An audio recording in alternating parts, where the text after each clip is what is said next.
प्यारे बच्चों, आज मैं उस शब्द शक्ति के टॉपिक को ही आगे बढ़ा रही हूँ जिसमें अभिधा शब्द शक्ति हो गई थी और लक्षणा शब्द शक्ति हो गई थी।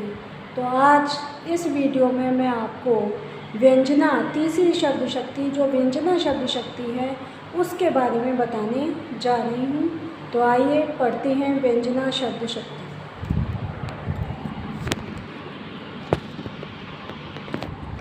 देखिए, व्यंजना शब्द शक्ति। व्यंजना शब्द शक्ति किसे कहते हैं? व्यंजना का अर्थ होता है ध्वनित करना। किसी भी शब्द या वाक्य के अर्थ को ध्वनित करने वाली शक्ति व्यंजना शब्द शक्ति होती है। वाच्यार्थ और लक्ष्यार्थ इन दोनों के अतिरिक्त जिस अद्भुत अर्थ का बोध होता है, अर्थात जब अभिधा शक्ति और लक्षणा शक्ति अपना अपना अर्थ का बोध कराकर शांत हो जाती हैं, अभिधा और लक्षणा शांत हो जाती हैं, तब जिस शब्द शक्ति के द्वारा किसी अन्य अर्थ की पुष्टि होती है, क्या होती है? किसी अन्य अर्थ की, किसी तीसरे अर्थ की पुष्टि होती है, तो उसे व्यंजना कहते हैं। जिस शब्द से अर्थ प्राप्त होता है उसे व्यंजक कहते हैं। उसे क्या कहते हैं? व्यंजक।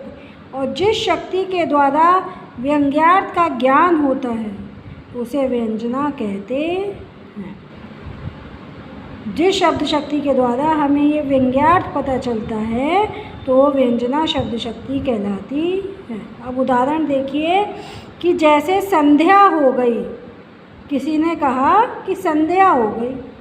अब यहाँ व्यंजना से इसके अलग अलग परिस्थिति में अलग अलग अर्थ होंगे। इसकी संध्या हो गई, चलो दीपक जला दें, लाइट जला दें। संध्या हो गई कि चलो आओ घर चलें। कोई कहेगा जो बाहर है घर से वो कहेगा चलो घर चलें। संध्या हो गई, कोई कहेगा कि अरे भाई घर पे हैं, लाओ भूख लग रही है, अब हम भोजन कर लें। माँ कहेगी संध्या हो गई, चलो अब हम भोजन बना लें, सबके खाने का समय हो गया। तो इस तरह से संध्या शब्द का अर्थ सबके लिए अलग अलग परिस्थितियों में अलग अलग होता है। इस वाक्य से जो ये तीसरा अर्थ जो व्यंजित हो रहा है वह व्यंजना व्यंग्यार्थ कहलाता है। इस प्रकार हम ये कह सकते हैं कि व्यंजना शब्द शक्ति जहाँ होती है वहाँ अलग अर्थ प्रयोग किया जाता है। अब व्यंजना शब्द शक्ति के कितने भेद हैं? क्या है? व्यंजना शब्द शक्ति के कितने भेद हैं? व्यंजना शब्द शक्ति मुख्य रूप से दो प्रकार की होती है। पहली शाब्दिक व्यंजना और दूसरी आर्थी व्यंजना। शाब्दिक व्यंजना किसे कहते हैं? जहाँ व्यंग्यार्थ किसी विशेष शब्द के प्रयोग पर निर्भर करता है, व्यंग्यार्थ किसी विशेष शब्द में छिपा होता है, वहाँ शाब्दिक व्यंजना होती है। शाब्दिक व्यंजना होती है। अब ये शाब्दिक व्यंजना भी जहाँ शब्द में व्यंजना होती है वहाँ शाब्दिक व्यंजना होती है। तो ये शाब्दिक व्यंजना भी दो प्रकार की होती है, अभिधा मूला शाब्दिक व्यंजना और लक्षणा मूला शाब्दिक व्यंजना। जहाँ व्यंजना अभिधा पर आधारित होती है वहाँ अभिधा मूला होता है, अभिधा मूला व्यंजना होती है। और जहाँ व्यंजना लक्षणा पर आधारित होती है वहाँ लक्षणा मूला शाब्दिक व्यंजना होती है। अब इसके बाद है आर्थी व्यंजना। दूसरा जो इसका प्रकार है व्यंजना का वो है आर्थी व्यंजना, कि जब व्यंजना अर्थ पर निर्भर हो, शब्द पर आधारित ना होकर अर्थ पर निर्भर हो, तो वहाँ आर्थी व्यंजना होती है। जैसे अबला जीवन हाय तुम्हारी यही कहानी, आंचल में दूध, आंचल में है दूध और आँखों में पानी।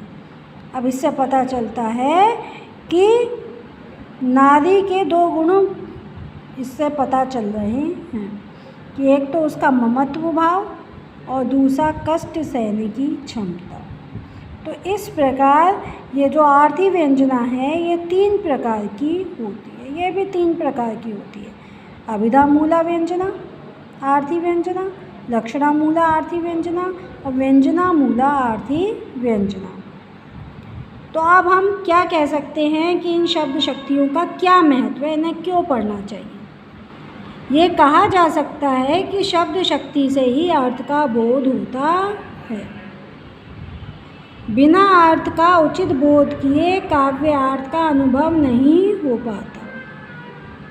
लक्षणा व्यंजना से युक्त काव्य ही उच्च कोटि का माना जाता है। तो इस प्रकार हमने शब्द शक्ति के प्रकार पढ़े, शब्द शक्तियाँ पढ़ी कि शब्दों की जो शक्तियाँ होती हैं वो 3 प्रकार की होती हैं, इनके 3 अर्थ होते हैं और ये सब अलग अलग प्रकार के होते हैं। तो ये एक बहुत ही महत्वपूर्ण टॉपिक है जिस पर आपके अनेक क्वेश्चन आते हैं, हर कंपटीशन में क्वेश्चन आते हैं। इन शब्द शक्तियों पर हर कंपटीशन में हिंदी से संबंधित क्वेश्चन आते हैं। तो यह आपको बहुत अच्छी तरह तैयार करना है और ये BA 5th सेमेस्टर का सिलेबस भी है। तो यह आप अच्छी तरह से तैयार करें और सफलता प्राप्त करें। धन्यवाद।